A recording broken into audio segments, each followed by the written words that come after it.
you're a hands-on person, like to get your hands dirty and know how when you put things together, see the outcome, how it runs, and it's a good feeling.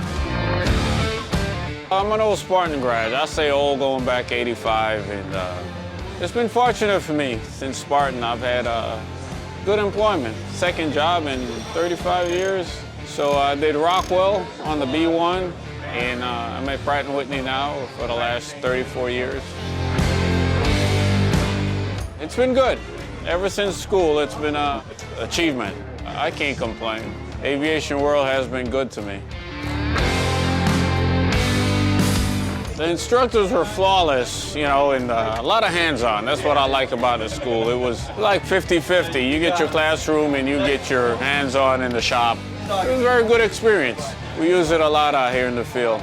I was employed before graduation at Rockwell International. I worked there a couple of years, went on to Pratt & Whitney. Spartan was good to me.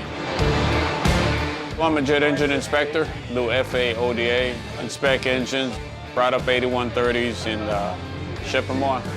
Stick to your plan and it'll come out, it'll work out your way. Just don't quit. The goal is out there for you to achieve.